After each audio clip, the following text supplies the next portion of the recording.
Alrighty, guys, so we're going to go ahead and take our notes on the principles of design. So I'm going to zoom in here. So your art principles. The art principles are the way in which the art elements are arranged into a composition.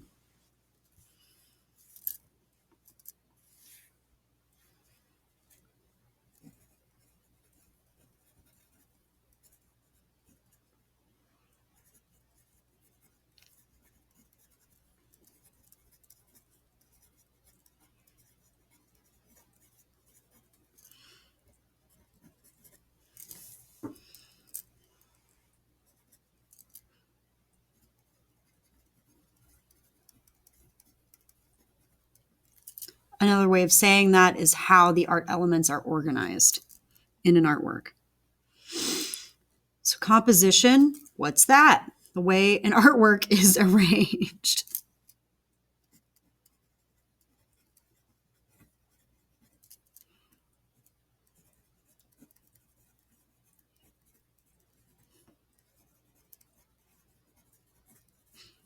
When you drew your Donald Duck, did you put him in the center of the drawing, or did you put him on the side and there was a bunch of white space over here?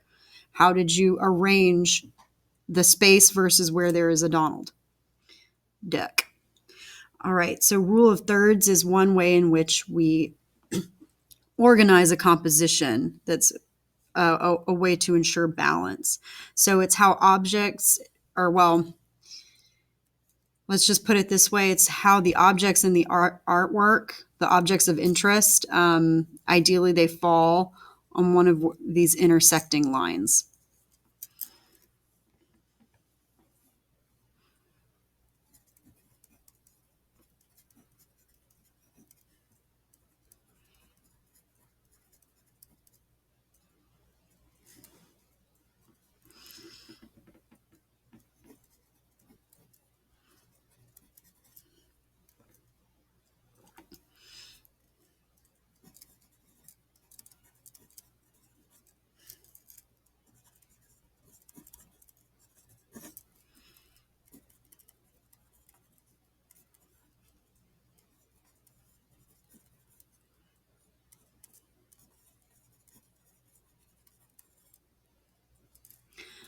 All right. So movement is the path that the viewer's eye takes through the composition or artwork.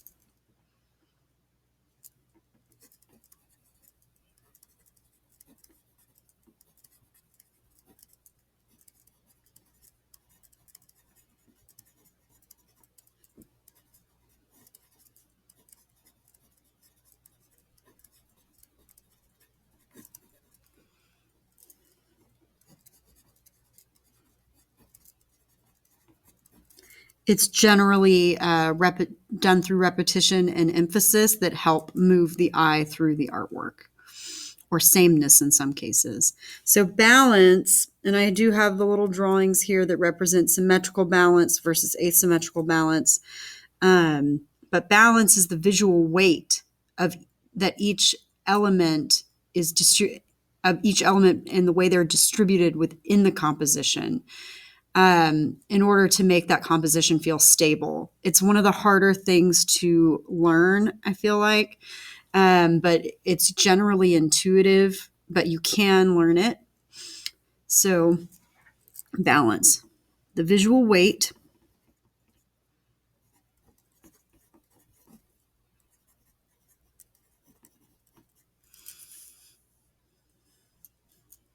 of each element, or that each element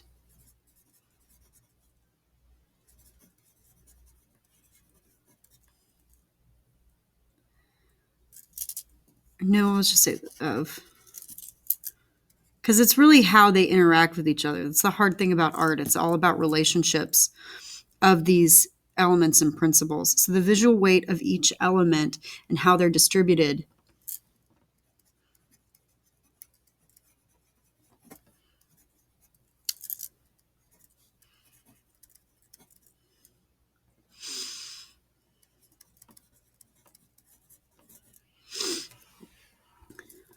to achieve a feeling of stability.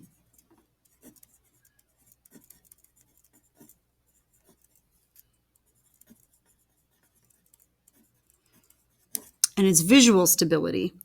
So you have symmetrical balance and asymmetrical balance. The rule of thirds allows you to create asymmetrical balance. This side is going to be different from this side most likely, but it feels balanced because this is where all the weight is. And then there's nothing over here. So it's one side has what the other doesn't. It's kind of that yin and yang thing.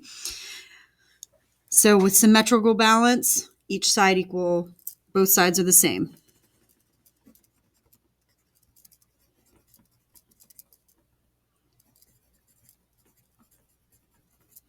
Here with the heart and with a butterfly, you guys probably remember cutting those out in elementary school. If you fold the heart down the middle, that's where that line of symmetry is, and it's the same on each side. Same with the butterfly. Asymmetrical balance, both sides are different, yet there's a feeling of stability.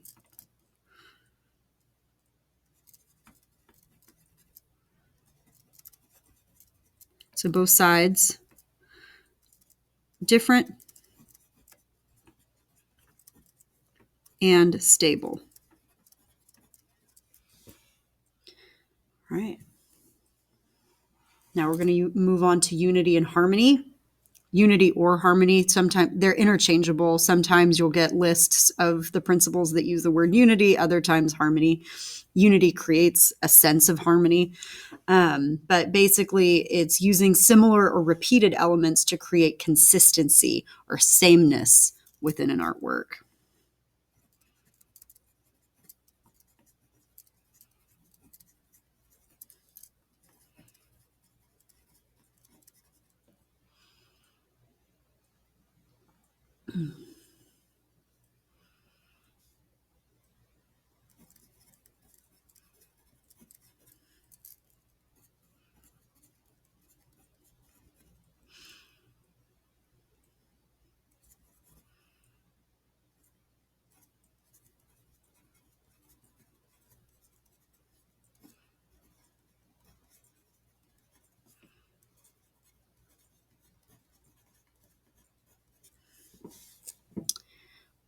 All right.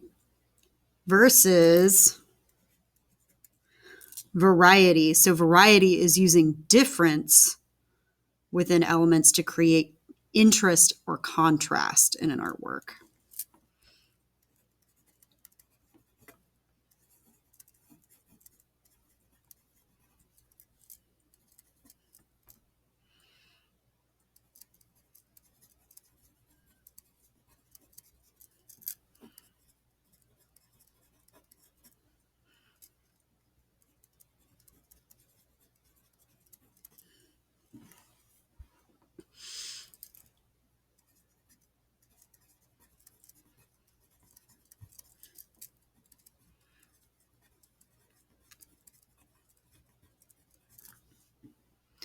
Then we have rhythm.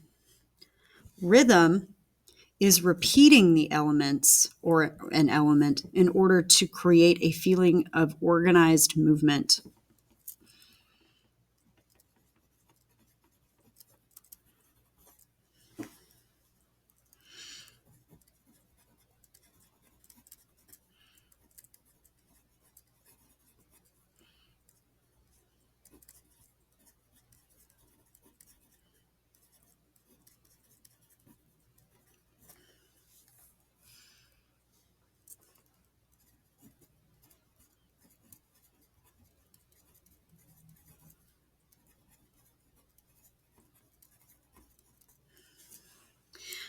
Then we have pattern.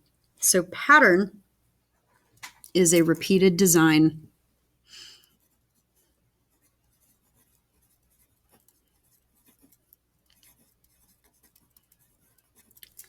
This is an A-B pattern. We have font A, font B, font A, font B, font A, font B, font A. Scale is the comparison of one thing to another in terms of size.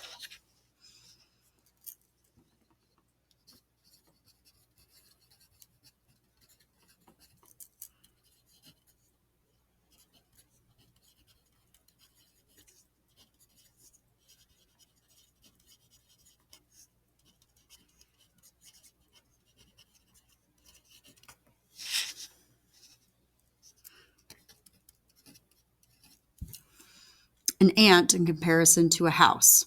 Tiny ant, big house. Proportion, in contrast, is looking at ratios. It's comparing parts of a whole in terms of size. That's what that measurement is. So when you're doing your Donald Duck, for example, and you measure his head, you're not using a ruler to measure his head, you use a pencil, but then you're comparing that distance to the body.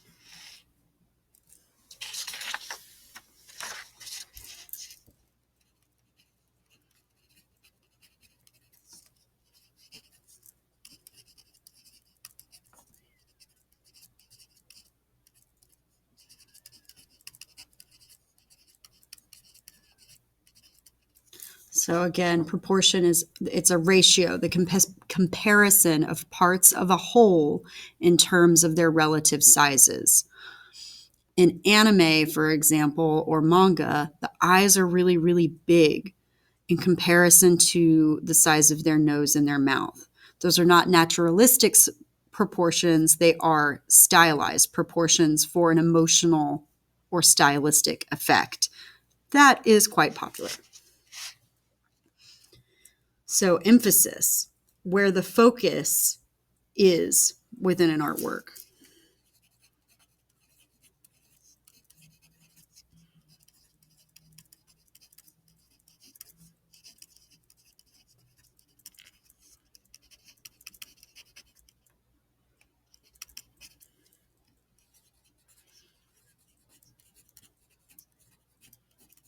So back to the anime example, let's say it's just a simple portrait of an anime character. Since those eyes are so big proportionally relative to the rest of the face, that is what is emphasized, are the eyes. So now we move on to contrast. So contrast is the amount of difference between various elements.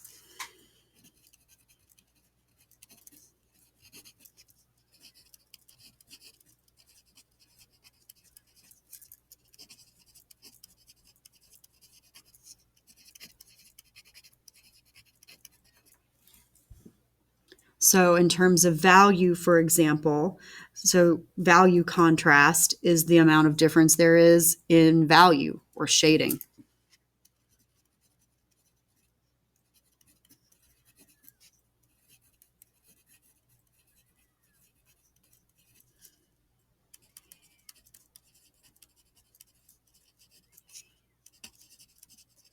And I'm going to say grayscale. Well, here. Shading is the act that we typically think of creating value in. But a lot of students say shading instead of value. Typically, the correct vocabulary is value. You are creating value using shading when you draw with a pencil. High contrast, large difference.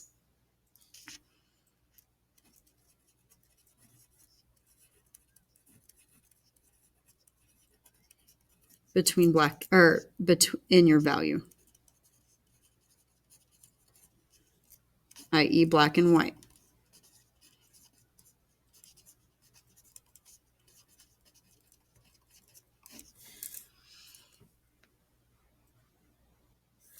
So high contrast is a large difference in value. So blacks versus whites, dark grays versus very light grays. That's why most letters, or when we print, it's usually black letters on a white background. That's a higher contrast. It's easier to read than, let's say this was a light gray versus a slightly darker gray, which would be an example of low contrast. minimal difference in value.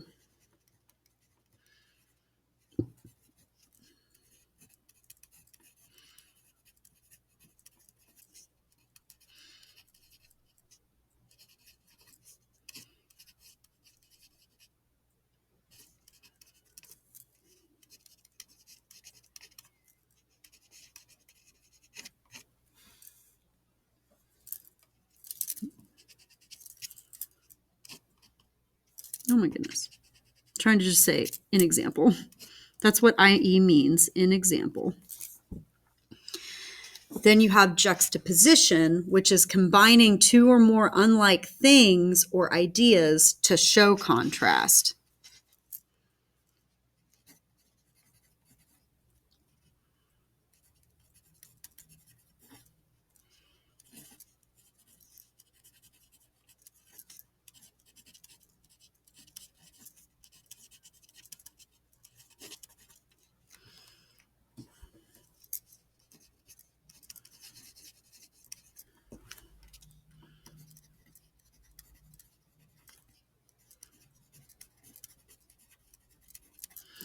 So, for example, you could combine soft rabbit's fur versus sandpaper to create a contrast or an idea. So maybe it's kindness versus anger that's shown visually through color and line and movement.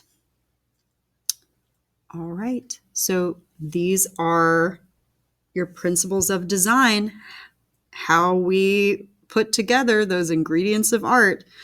Again, I know this is kind of a lot of vocabulary. You're probably familiar with a lot of it, but it's difficult when you apply it visually if you don't have a lot of practice seeing these things in artwork. But that's why we're here, is to practice that and to learn it. All right, go ahead, take a picture of this, just one page, and attach it to the assignment in your Google Classroom.